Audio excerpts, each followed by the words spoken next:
नमस्कार दोस्तों। आइए आज हम लोग बात करते हैं एक प्रमुख सब्जेक्ट जो कि मॉडर्न हिस्ट्री, आधुनिक भारत के इतिहास से संबंधित है। जैसा कि हम लोग बहुत सारे क्लासों में देखा गया है कि जो मॉडर्न हिस्ट्री है यह कंपटीशन में चाहे यूपीएससी हो, यूपीपीसीएस हो एवं अदर्स एग्जाम जैसे रेलवे, एनटीपीसी, सारे एग्जाम में यहां से प्रश्न पूछे ही जाते हैं।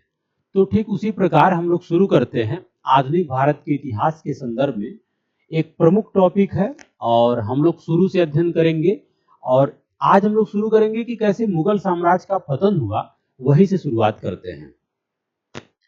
आप जानते हैं कि आधुनिक भारत की इतिहास जो है मुगल साम्राज्य के पतन से ही शुरू होता है।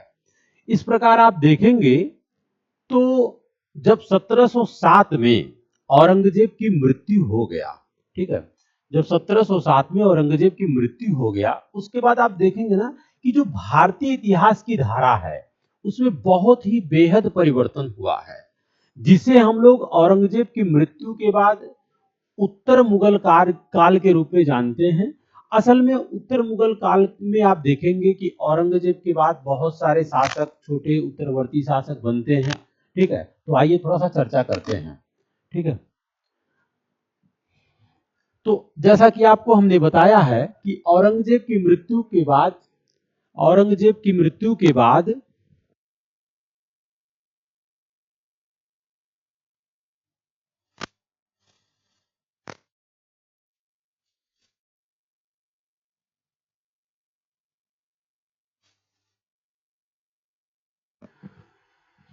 तो हम लोग ये जानते हैं कि जब औरंगजेब की मृत्यु हो गया तो उसके बाद मुगल साम्राज्य का पतन भी धीरे धीरे पतन की ओर बढ़ गया। ठीक है, और इसी घटना ने मध्यकाल का अंत कर दिया और आधुनिक भारत की नींव रखा गया। ठीक है, तो तमाम प्रकार की विचारधाराओं, जो इतिहासकार है उनका अलग अलग विचारधारा है। ठीक है, उसको भी हम लोग देखने का प्रयास करते हैं।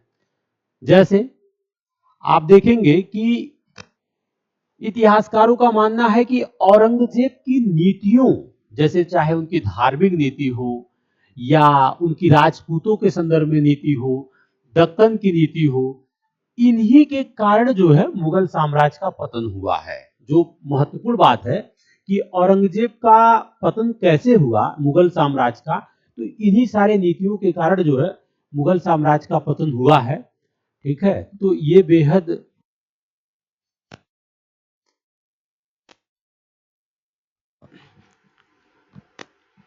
दूसरी बात क्या है, अब यदि हम लोग बात करते हैं कि औरंगजेब के बाद कौन उनके उत्तरवर्ती या उत्तराधिकार हुए हैं, उस पर भी हम लोग चर्चा करते हैं। आप जानते हैं कि इनके बाद जो है बहादुर शाह प्रथम, इनका ही पुत्र है, जो उत्तरवर्ती मुगल शासक की बागडोर संभाले हैं।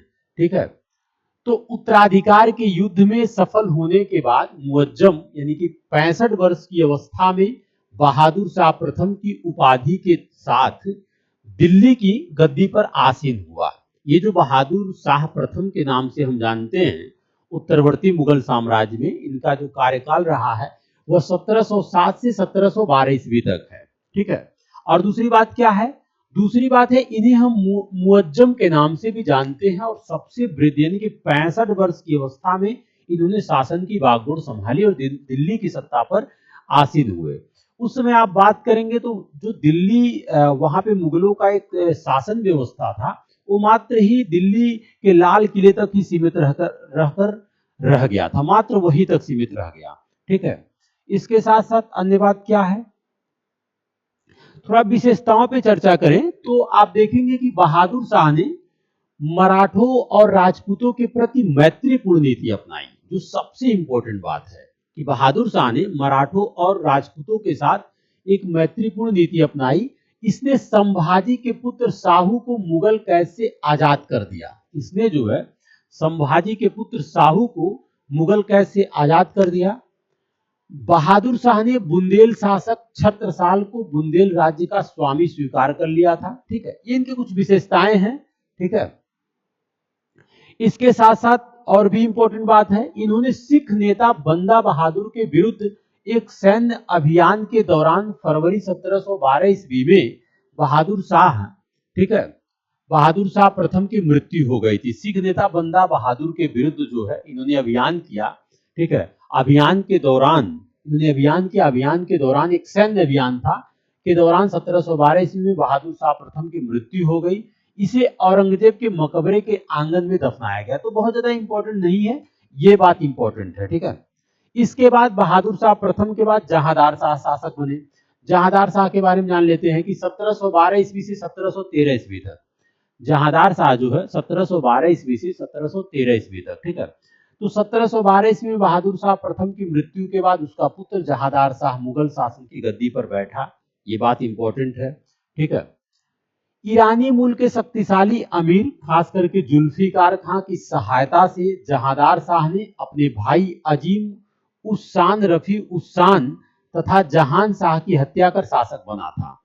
ईरानी मूल जो है देखेंगे तो ईरानी मूल के शक्तिशाली अमीर जुल्फिकार खां की सहायता से जहांदार शाह ने अपने भाई अजीम उस्सान रफी उस्सान तथा जहान शाह की हत्या कर शासक बना था, ठीक है।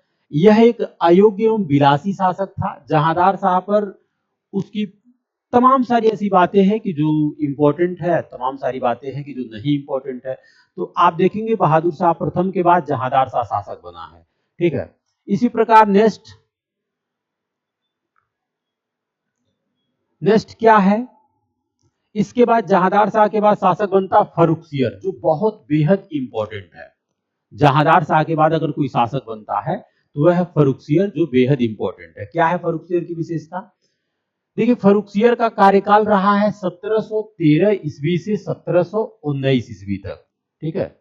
1713 ईस्वी से 1719 ईस्वी तक जो है फर्रुखसियर का कार्यकाल रहा है, ठीक है। अब हम लोग बात करते हैं फर्रुखसियर। देखिए, सैयद बंधुओं की सहायता से मुगल शासन की गद्दी पर फर्रुखसियर आसीन हुआ था। सबसे पहला इंपॉर्टेंट फैक्ट क्या है कि फर्रुखसियर जो है सैयद बंधुओं की सहायता से मुगल शासन की गद्दी पर फर्रुखसियर आसीन हुआ था। फर्रुखसियर ने सैयद बंधुओं में से अब्दुल्ला खां को वजीर बनाया। ये जो सैयद बंधु हैं जिनके सहायता से इन्होंने शासन की बागडोर संभाले थे, तो इन्होंने क्या किया कि सैयद बंधुओं अब्दुल्ला खां को वजीर अपना बनाया और हुसैन अली को मीर बख्शी नियुक्त किया था। हुसैन अली को मीर बख्शी के पद पर नियुक्त किया था, ठीक है। सैयद बंधुओं को मध्यकालीन भारतीय इतिहास में शासक निर्माता के रूप में जाना जाता है। सैयद बंधुओं को मध्यकालीन इतिहास में, ठीक है, शासक निर्माता के रूप में भी जानते हैं। ये इंपॉर्टेंट बात है। फर्रुखसियर के बारे में क्या विशेषताएं हैं ये भी जान लीजिए, ठीक है, क्योंकि यहां से प्रश्न बनता ही बनता है। आपको पता है कि जो मैग्ना कार्टा से संबंधित विचारधाराएं हैं जो ईस्ट इंडिया कंपनी को इन्होंने दे रखा था, ठीक है, इसके बाद धीरे धीरे ईस्ट इंडिया कंपनी का विस्तार भारत में होता रहा, तो ये फर्रुखसियर की ही देन थी, ठीक है। इसके बाद फर्रुखसियर के बाद आप देखेंगे कि मोहम्मद शाह है, ठीक है, लेकिन फर्रुखसियर की हत्या के बाद सैयद बंधुओं ने कुछ समय के लिए रफी उर दर्जात तथा रफी उद्दौला को मुगल बादशाह बनाया था। दोनों ही सैयद बंधुओं के कठपुतली थे। लेकिन इंपॉर्टेंट बात क्या है ये भी ध्यान रखना है। इसके बाद मोहम्मद शाह है। मोहम्मद शाह रंगीला के नाम से भी जानते हैं इनको, ठीक है। इनका जो कार्यकाल है वो 1719 ईस्वी से 1748 ईस्वी तक है, ठीक है। इनका जो कार्यकाल है वो 1719 ईस्वी से 1748 ईस्वी तक है, ठीक है, इनका जो कार्यकाल है। अब बात हम लोग करते हैं मोहम्मद शाह के बारे में। मोहम्मद शाह के बारे में क्या इंपॉर्टेंट है? देखिए, मोहम्मद शाह जो है शाहजहां द्वितीय की मृत्यु के बाद उसके पुत्र रोशन अख्तर को सैयद बंधुओं ने मोहम्मद शाह की उपाधि के साथ मुगल शासन की गद्दी पर बैठाया था, ठीक है। बात यहाँ पे क्या है, मुगल शासन से शुरू हो रही है कि शाहजहां द्वितीय की मृत्यु के बाद उसके पुत्र रोशन अख्तर को, ठीक है।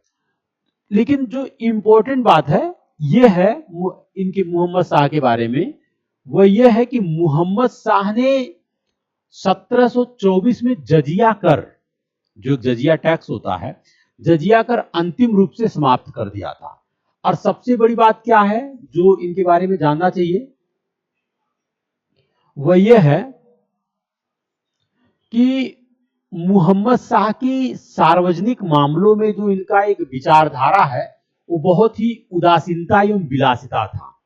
यानी हमारे कहने का मतलब क्या है, हमारे कहने का मतलब यह है कि मोहम्मद शाह जो है, जो गवर्नमेंट सिस्टम मुगलों की एक शासन प्रणाली है उसमें बहुत ज्यादा हस्तक्षेप नहीं करते थे, और इनका जो ध्यान रहा है वह एक विलासी जीवन के रूप में था, ठीक है, और बहुत बड़ी उदासीनता भरा था। तो इनका जो ध्यान था ना वो कहीं ना कहीं अलग प्रकार की विचारधाराओं पे था, ठीक है। और इसी विलासिता में इन जुड़े रहने के कारण इन्हें रंगीला कहा जाता था। विलासिता में इनकी जीवन जुड़े रहने के कारण इन्हें जो है रंगीला के रूप में जाना जाता था, ठीक है, मोहम्मद शाह को, ठीक है। ये हो गया। और बहुत इंपॉर्टेंट फैक्ट कि दूसरी बात क्या है, इनके शासनकाल में ईरान के शाह नादिर शाह ने 1739 में भारत पर आक्रमण किया था। बहुत बेहद इंपॉर्टेंट बात, ठीक है, कि इन्हीं के शासनकाल में ईरान के जो एक शासक हैं नादिर शाह ने 1739 में भारत पर आक्रमण किया था, वो मोहम्मद शाह के ही शासनकाल में, ठीक है। इसके साथ साथ अन्य बातें क्या है ये भी आप जान लीजिए कि मोहम्मद शाह के शासनकाल में नादिर शाह ने आक्रमण भी किया था। और मोहम्मद शाह के बाद आप ये भी ध्यान रखिए कि मुगल साम्राज्य पूरी तरीके से अपने पतन अवस्था में चली गई। कारण क्या था, कारण यह था कि इनकी जो शासन करने की विधि है वो विलासिता है, उदासीनता है, और जिसकी वजह से शासन व्यवस्था में बिल्कुल इनका ध्यान नहीं है, और जब ध्यान नहीं है तो साम्राज्य का पतन होना स्वाभाविक है। थोड़ा सा हम लोग चर्चा कर लेते हैं कि मोहम्मद शाह रंगीला के जो शासन काल में नादिर शाह का आक्रमण हुआ था, इस पे भी चर्चा कर लेते हैं। देखिए मोहम्मद शाह के शासन काल में फारस के शासक नादिर शाह, ये देखिए फैक्चुअल डेटा इंपॉर्टेंट है, ठीक है, 1738 से 39 के बीच भारत पर आक्रमण किया। ईरान का नेपोलियन के नाम से प्रसिद्ध, ये भी एक फैक्ट है जो पूछा जाता है एग्जाम में। ईरान के नेपोलियन के नाम से प्रसिद्ध नादिर शाह के भारत आक्रमण के समय बादशाह ने उसके आक्रमण को रोकने के लिए निजाम उल मुल्क कमरुद्दीन और खान दौरा के नेतृत्व में सेना भेजी थी। लेकिन हमें क्या ध्यान रखना है कि नादिर शाह का आक्रमण कब हुआ था, किसके समय में हुआ था, ये बात, ये क्वेश्चन पूछा जाता है। अच्छा, जो नादिर शाह ने, ये भी ध्यान रखिए कि नादिर शाह ने जो है दिल्ली में कुल 57 दिन तक रहा है, ठीक है, और लगा बहुत ही भयंकर बड़े पैमाने पर घटना हुई है। और इन्होंने क्या किया था, लूटपाट किया दिल्ली में, और इसमें प्रसिद्ध जो मुगल राज सिंहासन था तख्ते ताउस, ठीक है, जो मुगलों का एक सिंहासन था तख्ते ताउस, तख्ते ताउस इसको इन्होंने उठा ले गया। नादिर शाह जो है ईरान लेकर चला गया, ठीक है, तो ये भी क्वेश्चन पूछा जाता है, ठीक है। और मोहम्मद शाह के ही शासनकाल में अहमद शाह अब्दाली ने भी 1748 ईस्वी में भारत पर आक्रमण किया था, ठीक है। मोहम्मद शाह के ही शासनकाल में आप देखेंगे कि अहमद शाह अब्दाली जो है 1748 ईस्वी में भारत पर आक्रमण किया था, ठीक है, मोहम्मद शाह के ही शासनकाल में। ये बात इंपॉर्टेंट है, ठीक है। अब देखिए अहमद शाह के बारे में क्या इंपॉर्टेंट बात है, अहमद शाह के बारे में इंपॉर्टेंट बात क्या है कि अहमद शाह अब्दाली को दुर्रे दुरानी युग का मोती कहा जाता था, ठीक है। अहमद शाह अब्दाली को जो है दुर्रे दुरानी के भी नाम से जाना जाता था। और यह भी जो है मोहम्मद शाह के शासनकाल में इन्होंने भी, ठीक है, आक्रमण किया था, ठीक है। और दूसरी बात, नादिर शाह ने उसके बारे में कहा था कि अब्दाली जैसे चरित्र का व्यक्ति सारे ईरान, तुरान और हिंदुस्तान में नहीं है, ठीक है, अब्दाली जैसे चरित्र का, ठीक है, नादिर शाह ने उसके बारे में कहा था। तो ये दो बात इंपॉर्टेंट है जो आपको ध्यान रखना है कि मोहम्मद शाह के शासनकाल में किसका जो है मोहम्मद शाह के शासनकाल में किसका आक्रमण हुआ था और किसने आक्रमण किया था, ठीक है, ये बात भी इंपॉर्टेंट है। ये हो गया। अब थोड़ा सा हम लोग इसके बाद मोहम्मद शाह के बाद आता है शासनकाल उत्तरवर्ती मुगल का अहमद शाह के बारे में, ठीक है। तो अहमद शाह के बारे में भी हम लोग चर्चा कर रहे हैं कि अहमद शाह क्या है, ठीक है, अहमद शाह की शासन व्यवस्था कैसी है।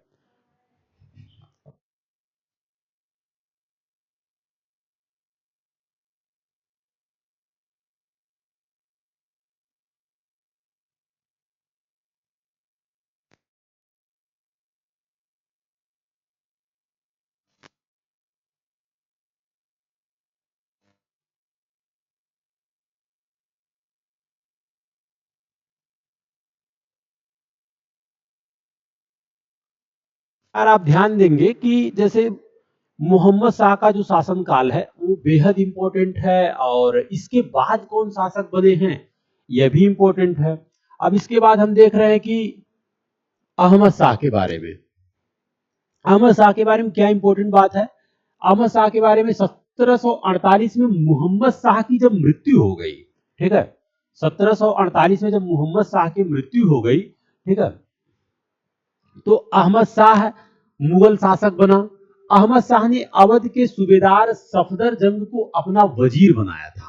देखिए जो फैक्चुअल डेटा है वो बहुत इंपॉर्टेंट है कि अहमद शाह ने अपने जो है जो इनका सूबेदार अवध का सूबेदार था सफदर जंग जो है इसको अपना वजीर बनाया था इन्होंने, ठीक है, ये भी इंपॉर्टेंट बात है।